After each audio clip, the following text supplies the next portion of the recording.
नमस्कार प्यारे बच्चों, मैं आरती आप सबका आरती एजुकेशन वर्ल्ड में स्वागत करती हूँ। बच्चों, आज की इस वीडियो में हम आपकी कक्षा 9 की विषय हिंदी की करपत्रक नंबर 81 पढ़ने वाले हैं, जिसकी तिथि है 3 फरवरी 2021।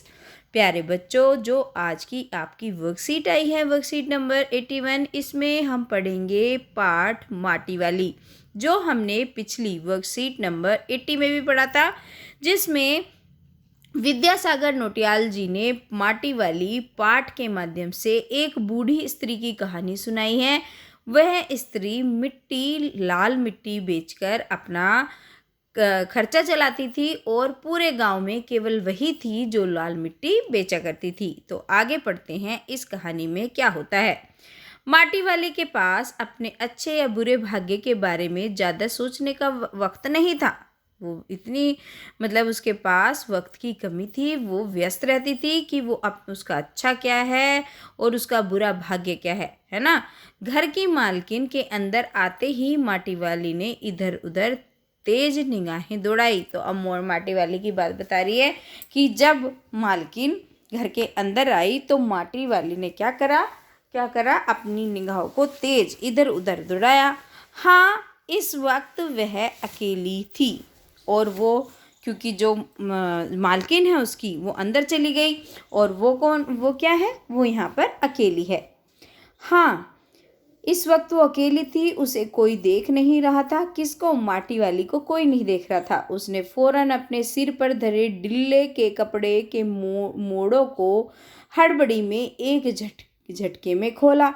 तो जो उसने अपने जो सिर पे, जैसे बच्चों पता क्या करती हैं, जो औरतें होती हैं अपने सिर पे ऐसे ऐसे ऐसे करके बांध लेती हैं, है ना।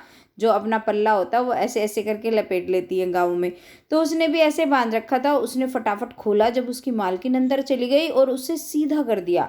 फिर इकहरा कर दिया, मतलब एक तह। इकहरा जैसे उसमें कई सारे गुलजट्टे पड़े होते हैं, तो उसको सीधा एक तह कर देना, ठीक है। खुल जाने के बाद वह एक पुरानी चद्दर के एक फटे कपड़े के रूप में प्रकट हुआ। तो जब वो खुला, उसका पल्लू, तो वो कैसे दिखाई दिया? जैसे एक पुरानी चादर हो और उसके एक फटा हुआ कपड़ा हो ना, ऐसे लग रही थी उसकी साड़ी, जो उसने साड़ी पहन रखी थी, ठीक है। जो भी कपड़ा था, साड़ी थी, जो भी था कपड़ा, इसमें कपड़ा लिखा गया है तो हम कपड़े पे ही जाते हैं। मालकिन के बाहर आंगन में निकलने से पहले, अब वो मालकिन अंदर गई है तो बाहर तो आएगी, लेकिन उसके निकलने से पहले उसने चुपके से अपने हाथ में थामी 2 रोटियों में से एक को मोड़ा। उसने क्या किया? उसके हाथ में 2 रोटी थी जो उसने दी थी उसे खाने को। तो उसने एक को मोड़ा और उसे कपड़े में लपेट कर गांठ बांध दी। साथ ही अपना मुंह यूं ही चलाकर खाने का दिखावा करने लगी, ऐसे ही कि जैसे रोटी खा रही हो, जबकि रोटी खानी नहीं थी। एक रख ली थी, एक उसके हाथ में थी। घर की मालकिन पीतल के एक गिलास में चाय लेकर आई, है ना। ऐसे ही बर्तन चलते थे तो पीतल के एक गिलास में चाय लेके आई। उसने वह गिलास बुढ़िया के पास जमीन पर रख दिया, है ना। तो क्योंकि उस टाइम में, क्योंकि वो हरिजन समाज से संबंधित थी, जो बुढ़िया थी हरिजन थी, तो इस वजह से उसने उस गिलास को जमीन पर रख दिया।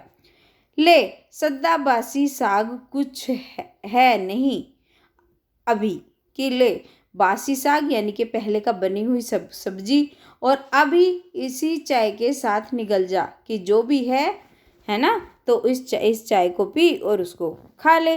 माटी वाली ने खुले कपड़े के एक छोर से पूरी गोलाई में पकड़कर पीतल का वह गरम गिलास हाथ में उठा लिया।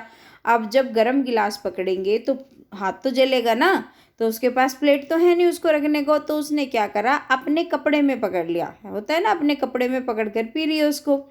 अपने होठों से गिलास के किनारे को छुआने से पहले, मतलब जो वो पीने वाली थी, शुरू में उसने उसके अंदर रखी गरम चाय को ठंडा करने के लिए सूसू करके, ऐसे करके पीते हैं ना जब गरम चाय होती है ना, इस तरीके से करके पीते हैं।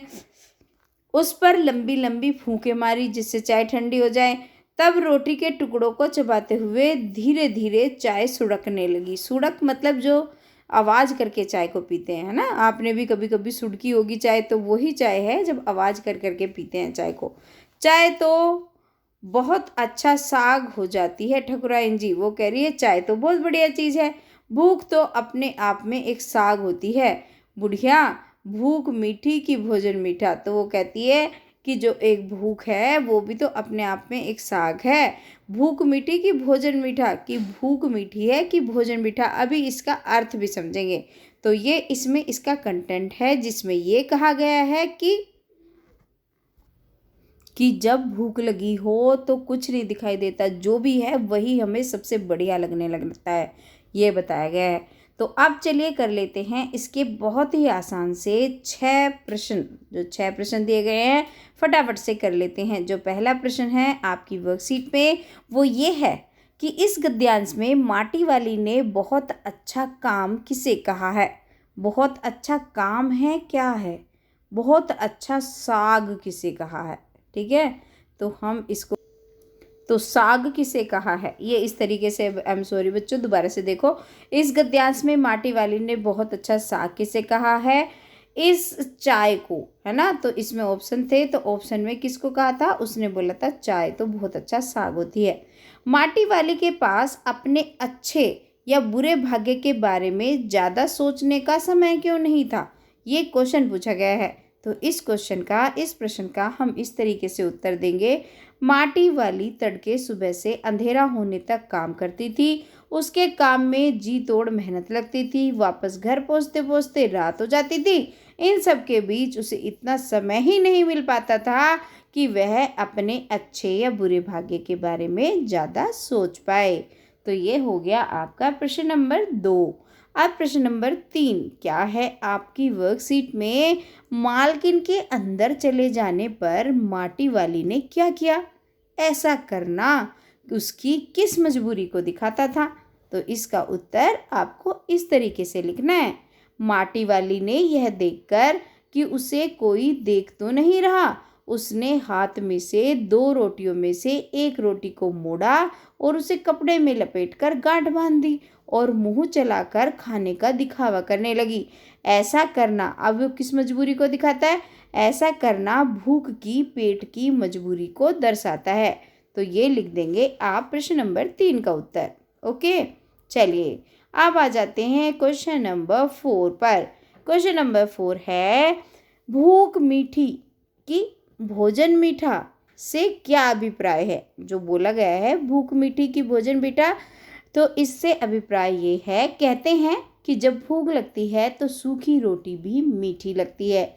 जब पेट भरा हुआ हो तो सामने चमचम और गुलाब जामुन भी रख दिए जाएं तो उसे खाने का दिल भी नहीं करेगा। खाने का असली स्वाद तभी आता है जब जोरों की भूख लगी हो। तो ये है भूख मीठी की भोजन मीठा। चलिए अब चलते हैं अगले प्रश्न की तरफ। और अगला प्रश्न हमसे पूछ रहा है, इस पाठ के आधार पर माटी वाली के चरित्र का अपने शब्दों में वर्णन कीजिए कि माटी वाली कैसी थी। तो लिख दो, माटी वाली अत्यंत गरीब बूढ़ी हरिजन महिला थी। टिहरी शहर में घर घर माटी पहुंचाने के अलावा उसकी जीविका का कोई दूसरा साधन नहीं था। उसके पास खेती के लिए कोई जमीन न थी, न रहने के लिए। वह ठाकुर की जमीन पर झोपड़ी बनाकर रहती थी, जिसके लिए उसे बेगार करना पड़ता था। तो ये पूरी के पूरा उसका चरित्र आप इस प्रश्न नंबर 5 में लिखेंगे। आप चरित्र में 1 लाइन या 2 लाइन लिखे काम नहीं चला सकते। कम से कम आपको उसके 4-5 ट्रेट उसके व्यक्तित्व के आपको देने पड़ेंगे। तो ये लिख देंगे आप उसके इस प्रश्न का उत्तर। चलिए अब प्रश्न नंबर 6, यदि आप मालकिन की जगह होते तो आप माटी वाली के साथ कैसा व्यवहार करते। तो इसका उत्तर आप कुछ भी दे सकते हैं जैसे आपको फील हो, और मुझे पता है सब आप लोग अच्छा ही व्यवहार करते। तो ऐसे ही हमने 2-3 लाइन लिख दी हैं। यदि मैं मालकिन की जगह होती या होता तो माटी वाली के साथ सज्जनता का व्यवहार करती, है ना, या करता।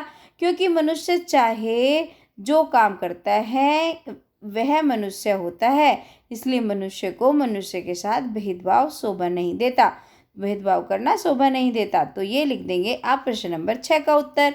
तो बच्चों आपकी वर्कशीट तो मैंने करवा दी, अब अपना आप होमवर्क भी कर लेना। तो अब आपने, जिन भी बच्चों ने अभी तक चैनल को सब्सक्राइब नहीं करा, सब्सक्राइब कर लेना, ठीक है।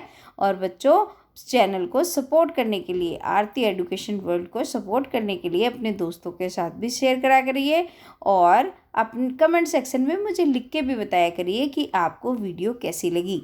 Thank you students. और जिन बच्चों ने अभी तक वीडियो को लाइक नहीं करा है, वीडियो को लाइक ज़रूर करके जाना। Thank you. आपका दिन शुभ हो।